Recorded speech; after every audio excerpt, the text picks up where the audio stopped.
What's going on, guys? JFC here. Yesterday, we did not get the Hero SBC. Instead, we got the 86 Plus Team of the Week player pack, which I will be doing at the end of this video if you guys want to stick around for that. Where is it? Right here. 86 Plus Team of the Week player pack from Team of the Weeks 1 through 9. And it was an 84 rated squad with one 86 or higher player in the starting 11. So what did that look like for Fodder? What did that look like for like the rest of the market? The whole market was expecting us to get that Hero SBC today. Is there still a chance we get that SBC today instead, or maybe Wednesday or something like that? Still no word on what Black Friday is going to look like. So that's going to cause more uncertainty in the market as well. So let's just jump into all of that. We only have really one leak, and that's this. It's not even really a leak. It's 5 83 plus rare gold players pack. So my guess is that's probably going to be an SBC type pack. And this is an 81 plus team of the week player pack. So I'm assuming like maybe Thursday this one comes. When does this SBC expire? Because that probably will give us a little indication possibly. 3 days. So maybe it comes after that. We'll just have to see. But if I had to guess, the team of the week upgrade is going to be the same repeatable SBC that we're used to getting, that we've gotten like weekly for the most part. Other than that, just not much of anything. Now, usually for the market, what that means is that when there's not much content going on, is that there usually is a lot of opportunity to make coins because players start to rise, people get bored, and they just start to buy teams because there's not really much of anything else to do on the game, right? We've seen the market rise a teeny bit today, but it's not very much. Like Neymar is up to like 290. He was like 278 earlier. So we're seeing a little bit of a rise, but nothing too crazy. Vinny was like 75,000, 80,000. Where we are seeing just an absurd rise is where the World Cup Path to Glory cards continue to rise, and they are rising like crazy. Romelu Lukaku's up to 102,000 coins. Serge Gnabry up to 135. Carvajal 228. Koulibaly. Senegal lost today. Senegal lost, and he went up like 10 to 15,000 coins. He dropped to 377, instantly rebounded back up to 400,000, and he's above 400,000 now.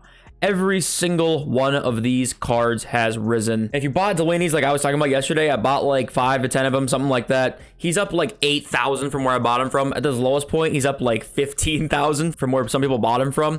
So that's already looking good. But why are these cards rising so much, right? And what I think the reason is the main reason, people don't really want to buy teams right now, right? People know Black Friday is on the way. So what people are doing instead of that is just buying some of these cards, taking a risk, seeing if that team can have a good result, and making some coins in the meantime, right? For Lukaku, he's risen. He's almost double in price from what he was at his lowest point. You get to use his Lukaku card. Lengthy's still good. And if Belgium wins their first game, he might rise up. So that's kind of what the people's thoughts behind it is, because it's a way to put your coins into something that actually could rise in price. Because on the market right now, there's nothing that in theory people are thinking is going to rise in price, right? You know, everyone's expecting the crash coming for Black Friday, so no one's expecting anything else to actually go up. You know, it's just all these cards people are not really that comfortable in buying right now, but they are comfortable in buying the Path to Glory players. Bruno Guimaraes is 393,000 coins. That is actually insane. He's 100,000 coins up from where he was literally just Sunday night. I mean, 298 there. It's just insane some of the rises these cards are getting. Like Brazil, none of the teams in Brazil's group have played yet. Brazil hasn't played yet. None of the teams in their group has played yet. As you can see, Cameroon, Serbia, Switzerland, Brazil. Obviously, they're like heavy favorites, right, to finish top of the group. But none of them have even played yet, and this card went up 100K already. So now what's interesting to look at is that Kyle Walker, like let's look at a card that won today, right? This is an expensive card. England won today. Obviously, they're a little bit, like they're kind of already expected to win their group, right? But Kyle Walker went up like a bunch, then dropped, and now is back up in price again. I think he was like, 630K before the game. Let's look on Sunday what his price was. Yep, right around the 630 mark. He went up to 660 right before the game started. And right when they started taking the lead big, he went up to 700,000 coins. And then after the win for a little bit, he dropped all the way back down to 660 because people just kind of like flooded the market with him thinking that he was going to rise a ton. And then he bounced back up again now to 700,000 coins. So if you're holding on to one of these cards, you see their team win a game and you see them like drop in price, odds are it's just like a mini panic of people that are hoarding him, and then he'll probably bounce right back again. But the best investment for me, like bar none on any of these players, is from a nation that's a little bit lower rated and has a chance to do well, like Morocco and Boufal. Like if Morocco ends up doing well, who's in Morocco's group here? Morocco has Belgium, Canada, Croatia, Morocco. So they're like, that's a really, really difficult group. So it makes sense why he's cheap.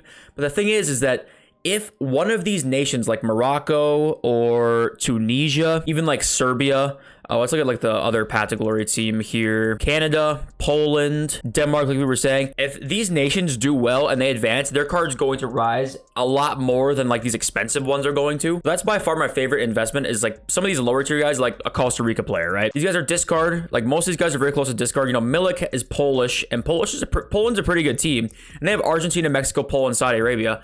So if you assume Argentina is going to make it, the second place position is like up for grabs really between Mexico and Poland. And if Poland progresses, this card's going to be an 88. So already I think the best investment is probably going to be in these lower tier cards because I think they'll do really well, right? Ecuador won their first game. This card's only an 85. He's not that usable, but he went up from 11,000, 10,500 to 14,000 now. So that's 4,000 coins-ish on every single card if you bought him, which is great money on not that much tax, right? Really not that much tax at all there. So I think that's going to be probably your best bet on investing. Obviously, if you happen to invest in the card that goes all the way to like the semifinal, that'll be a great investment too. But that's a lot harder to do than like picking a team of a lower nation that's going to progress further into the World Cup, because it's going to happen, right? There's going to be upsets. We see it every year in the World Cup. Like Denmark's group is Australia and Tunisia, right? Denmark can easily make it through. I think that's why people are realizing Delaney was such a great price at that price point he was. I think you can still invest in him too if you wanted to. You know, this group right here, Ghana, South Korea, Portugal, Uruguay, that's pretty up for grabs. I think Uruguay's probably the favorite in like Araujo, but there's going to be some upsets here. There's going to be, and if you can invest into one of those teams that's going to do well, you're going to be very, very happy, and you're going to make a lot of money, I think, on those cards. So I think that's your best bet for investments here. I do expect, like, these cards are super, super inflated, so I think there's going to be some losses here too. Like, if some of these cards do poorly, you're going to see some drops. Like, if Portugal don't actually do that well, Bernardo's going to drop a lot. Same thing with France. You know, these cards will drop if they don't do that well. So you have to, if you're gambling on some of these like top tier nations,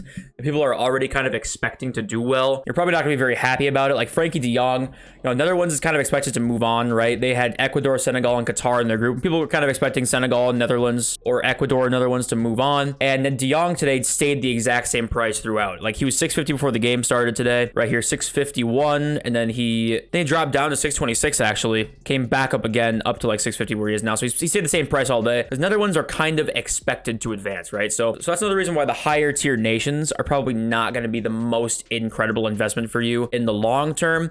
For the rest of the market though, right now, you know, let's go look at our Marvel heroes here. How are their prices looking? Pretty much the same as they were yesterday. Not too much difference. I think Mascherano ended up being a pretty good investment if you bought him. I think he was like 142 at his lowest. So it wasn't, you know, an insane investment, but yeah, he was pretty good. And I did not pick up one, which I'm kind of regretting because obviously it's like, you know, 5-6K a card. But these cards went up a little bit because we didn't get the hero SBC today. Now people are expecting it still, so they didn't rebound like a shit ton. Yeah, I think the hero SBC is still likely to come at some point. I do believe it is this week. People are kind of expecting that. So just with all the cards in the market right now, I'm just not a fan of buying. I'm still not, especially gold cards. You know, they're rising up a little bit right now. I'm not buying into any of this rise. We have no idea what's coming for Black Friday. It's always pack content. This whole game's revolved around pack content this year in terms of like buying FIFA points. And it's frustrating. And I have no doubt in my mind they're going to go all out for Black Friday in terms of store packs.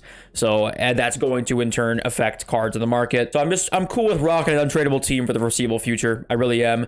Buying one or two tradable cards here and there if you don't mind losing some coins once in a while, that's just fine. But just for the most part, I'm not spending, if I have a 3 million coin budget, I'm not putting all that into the market right now. I'm just not going to do that. It's just not safe enough. Now, SBC fodder we'll talk about because obviously we did not get that big hero SBC today, but we got the 86 plus team of the week player pack, which in turn up to 84s, like 500 coins plus a card. If you bought it like 2.1, you know, they're up to 2.8. That's pretty good profit there on a lower tier. 87s and everything else is right about the same price. 89's the same, 88's the same, 87's the same, 86 is the same. So not much change there really at all. I think it's because people are just kind of not really buying into the fact that we're not going to get the hero SBC this week. I think people are still expecting it. So the only fodder that went down at all was like 85s. They're down like a couple hundred coins, which isn't much, but I'm still expecting the hero SBC to come this week. So I'm still holding on the fodder if you got it, definitely. Now, what I really think is going to be like the best, where is it right here?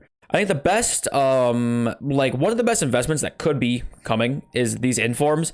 There's only 2 more days of informs, right? For a long time. And right now, 86 informs are 14,000. 85s are basically discard. 84s are discard and have been discard for a long time. 87s are 20,000. I find it hard to believe that you can go very wrong with buying these cards, at least club stocking. I've said this a couple times in my videos over the course of the last week or two. I just don't believe EA want 86 rated informs to be 14,000 coins. I just don't think they do that. I don't think they want 86 informs and 81 informs to be 4,000 coin in price difference, or 78 informs and 86 informs to be a 4,500 coin price difference. I mean, that's just crazy. I don't think EA want that. So I think it's not a bad investment to just club stock on your 85 informs, you know, up to the 12K ones here, like Griezmann, Kobel, Osimhen, Schmeichel, and your cheap 86 informs as well. I just don't think it's a bad investment. I really don't think so. I've got some in my club already, just in case, because, you know, best case scenario, it's a risk-free investment that you're making a lot of coins on, and that's always great. Any investment you can make that you can club stock and it's basically risk-free, if it stays in your club for a month, they basically do not go down in price.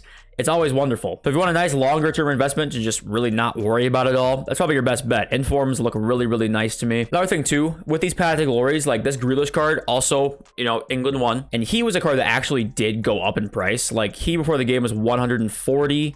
He dropped it after they won to 133. This is after they won, by the way. Then he starts rising again. So I think that just the cheaper cards in general are just going to be better for these Path to Glory investments. I do. And don't buy into that panic sell immediately after they win, because it's probably not true. We saw it with Kyle Walker. We saw it with Jack Grealish, and we saw it with Frankie de Jong, wherever he is right here.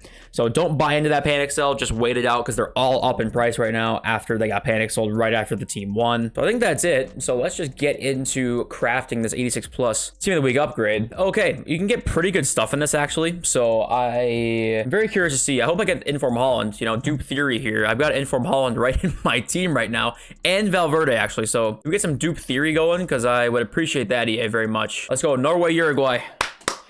Brazil 2. 86 plus Team of the Week. France. Striker. Don't do that to me, dude. I mean, Ben Yedder's not bad. Oh, he's actually 60K. That's actually not too bad, actually. I mean, it's the rattiest card in FIFA, but I have really not used Inform Ben Yedder yet, so I'm down to try him. I don't mind that at all. If you guys did enjoy the video, if you think it deserves a thumbs up, leave a thumbs up. It helps me out a ton. So subscribe if you're new around here for all types of content every day on the channel. I love you all. I'll see you next video very, very soon. Peace!